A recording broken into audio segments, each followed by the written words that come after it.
Hello, and welcome to the first part of our Chapter 5 summary presentation. In this portion, Part A, we will look at the concepts of start and finish schedule estimates. We will introduce the idea of critical path and discuss slack within the schedule. Now, this is a more complicated chapter than chapters 1 through 4. There is far more detail in this chapter. That is why I've broken it into two parts in order to be able to cover things in a bit more resolution or a little bit more detail than I have in prior presentations. But my presentation will not replace carefully reading chapter 5 in the text. You need to make sure you invest the time to really understand Chapter 5. So start planning accordingly. Chapter 5 will consume a bit more time because unless you kind of look through the examples and work through the examples, it's probably not going to set in very easily. In the presentation this week, we will be looking at primarily establishing the baseline schedule for the project. Recall that last presentation, Chapter 4, we broke down the project into activities, and those activities were used to begin to construct the network diagram.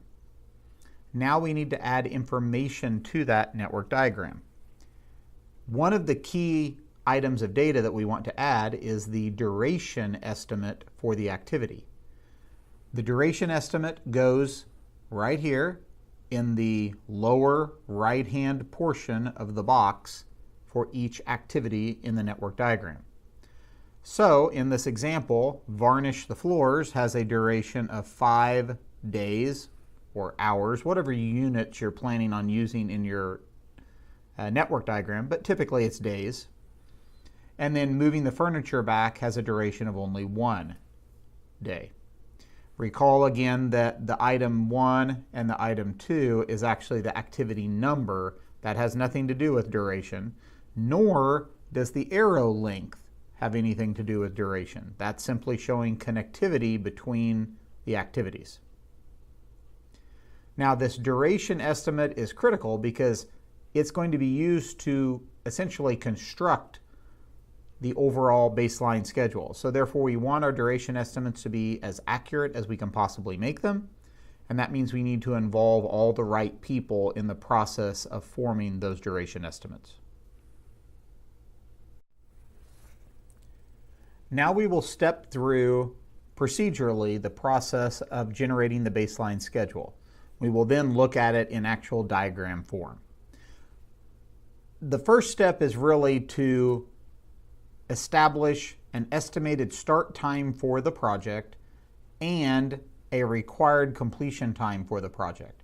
Now, in some situations, these might not exist. In other words, there may not be a hard or fixed required completion time. And if that's the case, then there's a little bit more flexibility here. But we're going to assume that they do exist because this is the most rigorous or rigid constraint set. So once we have the estimated start time and the required completion time established, we're going to then use those in order to be able to generate a start and an end time for each of the activities within the project.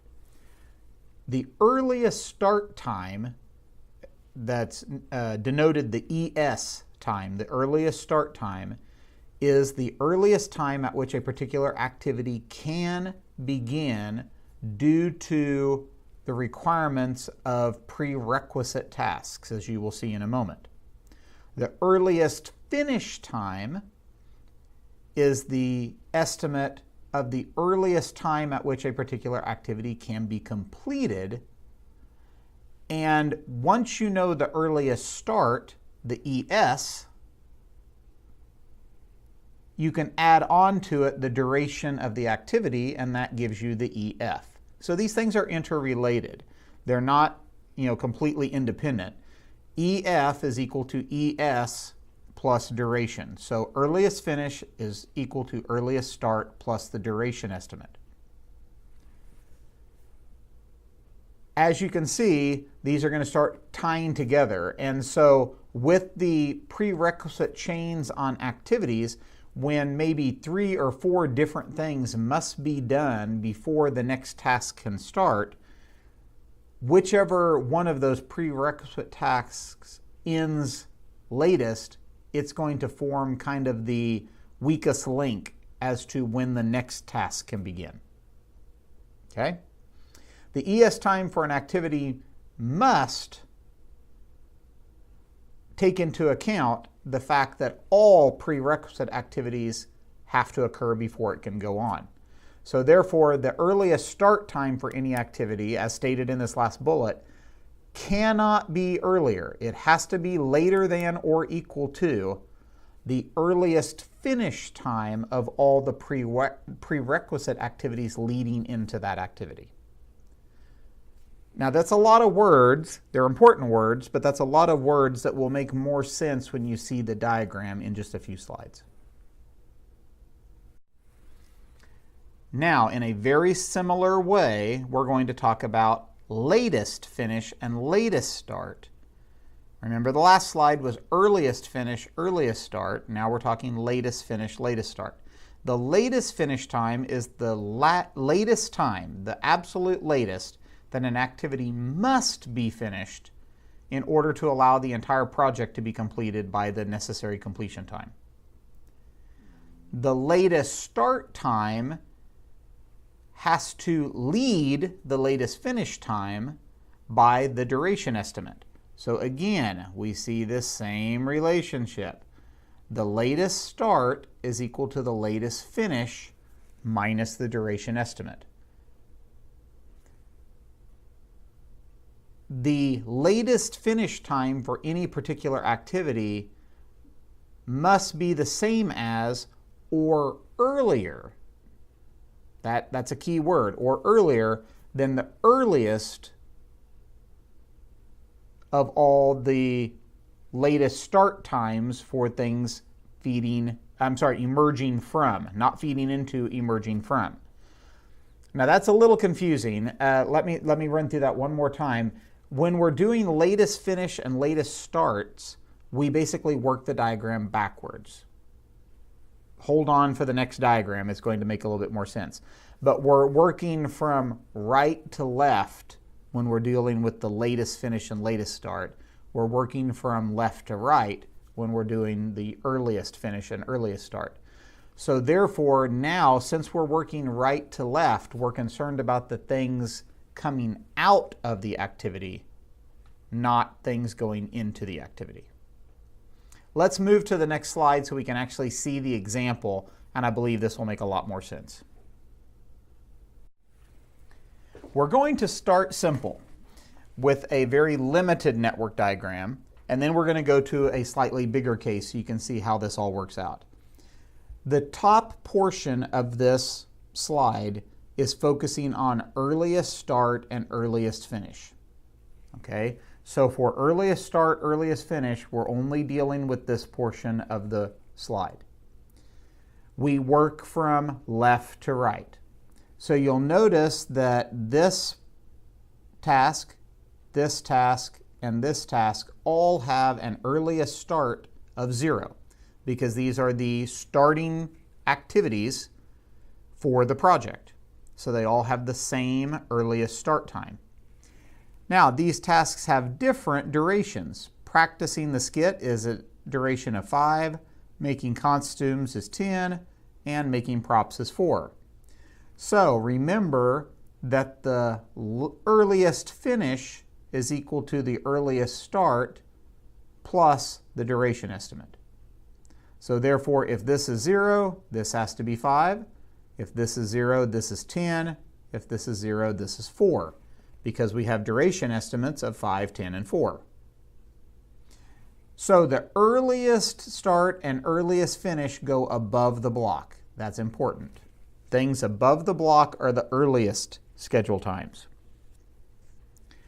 Now, if we look at the network connectivity here, all 3 of these must be completed before we can begin the dress rehearsal activity.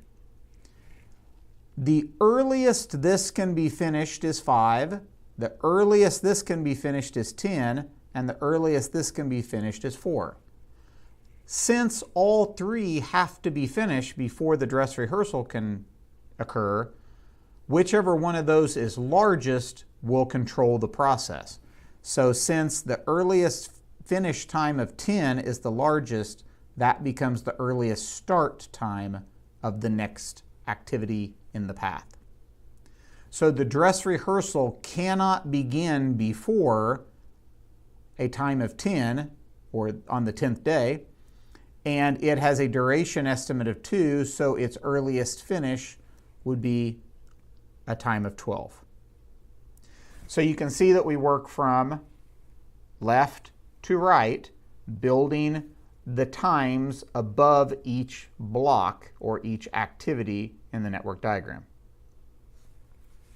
Now on the lower portion of the slide, down here, we're dealing with the concept of latest start and latest finish.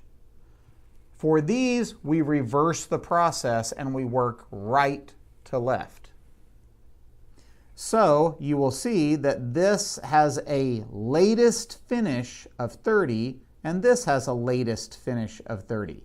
That's because the project needs to be finished by day 30. These are the ending 2 tasks.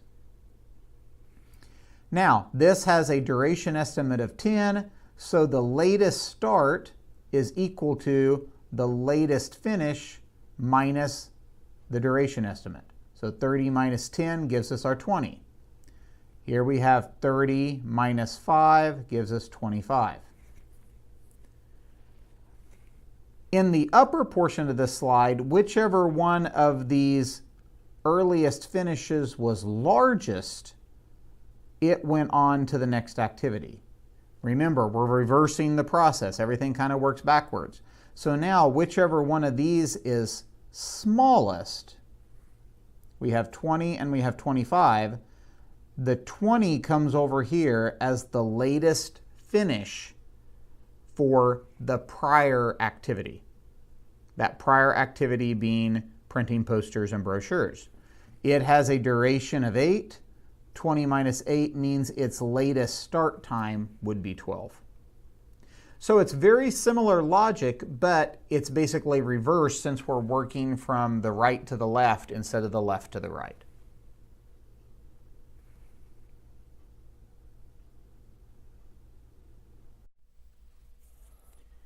We now see a larger diagram that shows the complete data set for the network. Now, this diagram will appear in your textbook, and I'm sure it's a bit better resolution in your textbook. I apologize for the slight blurriness in transferring this to a slide. Let's kind of quickly overview this. We won't go through it in great detail, but if you look down here in the corner, we have the key. Notice where all the information goes within the network diagram block. A lot of information is contained in each block. Earliest start, earliest finish, latest start, latest finish, activity number, activity name, activity duration, and the responsible person. All within a single block on the network diagram. So a very powerful encapsulation of the data. The arrows show the flow, and remember that each column can basically be done simultaneously. So this is a sequential linear process until we reach this point, and then all of these can happen simultaneously, at least in theory.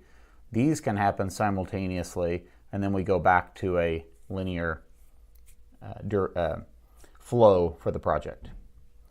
We have the project start time, typically at time 0, and then we have recorded the required completion time, in this case 130 working days.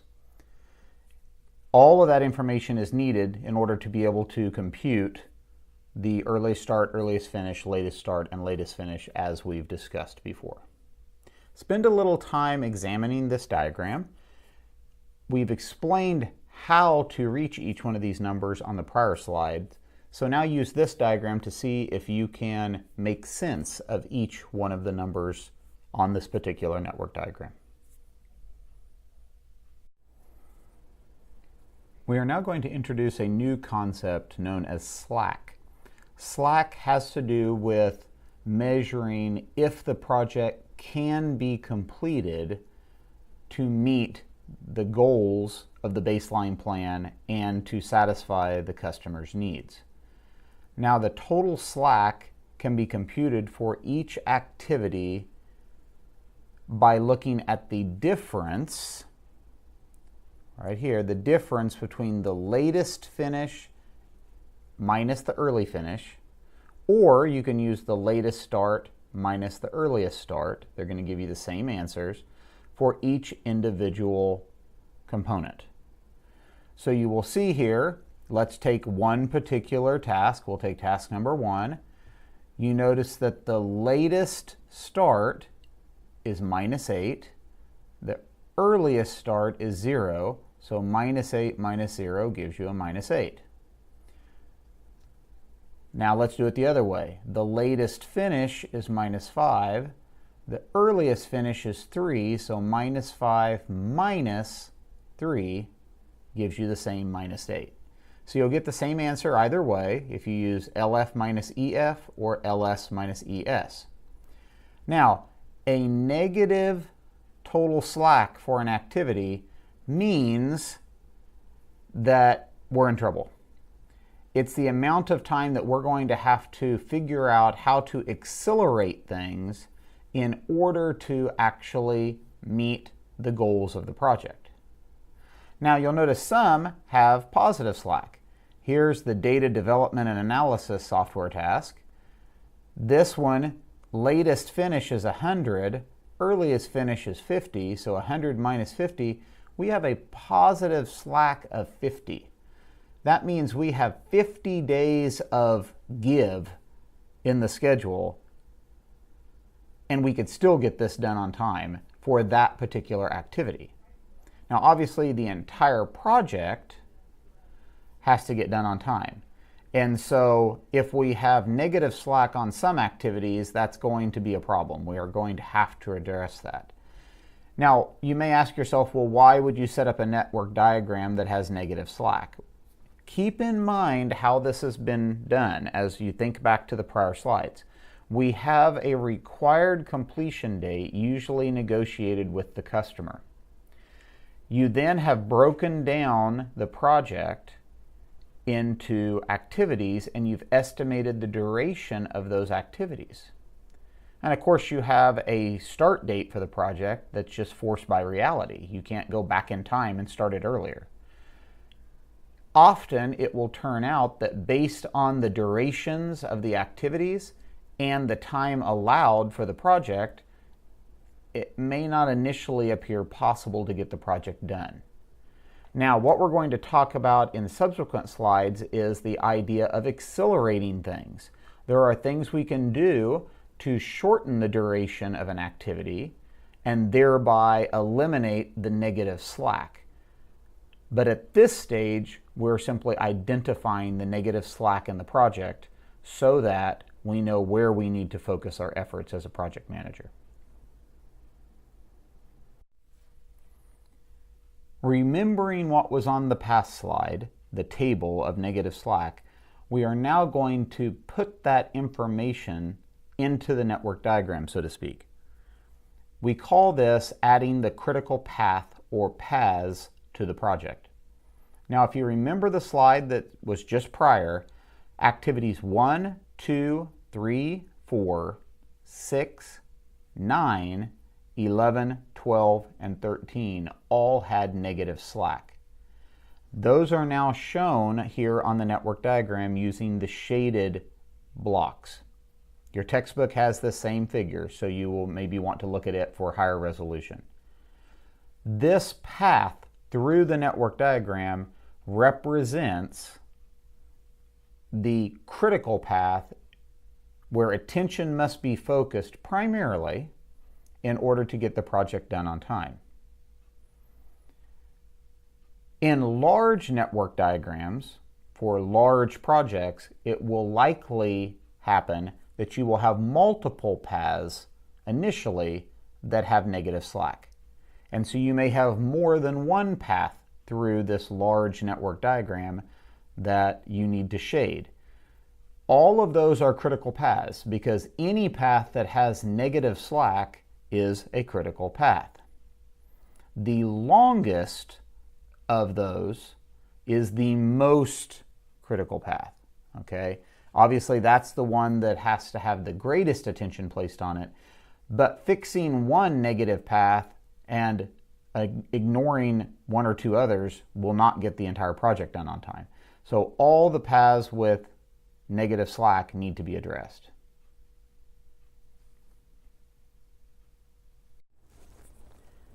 The last concept we will introduce in this first half of the Chapter 5 presentation is the concept of free slack.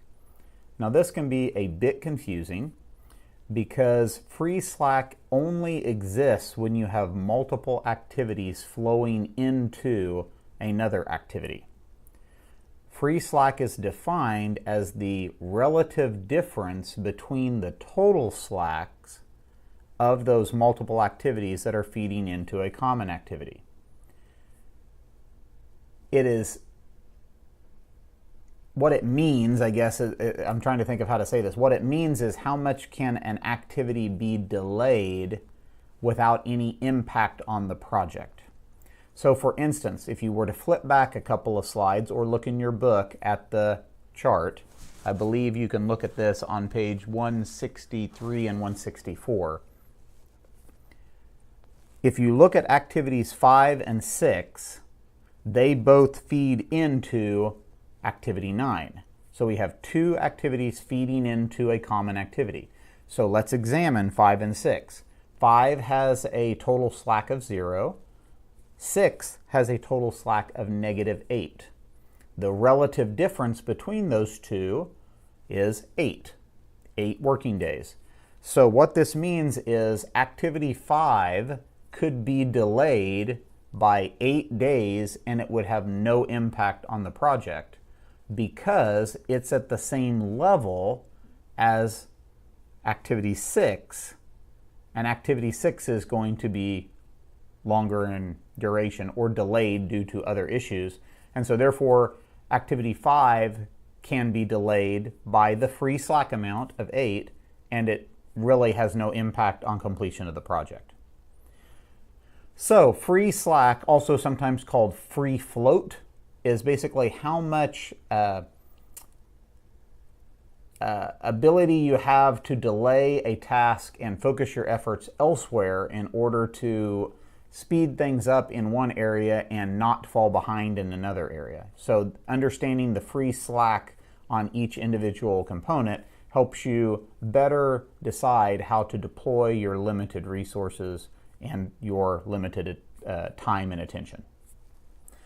This is the last slide for part A of Chapter 5.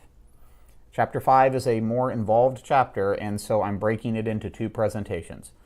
So at this point, move on to the presentation for the second part, entitled Chapter 5B.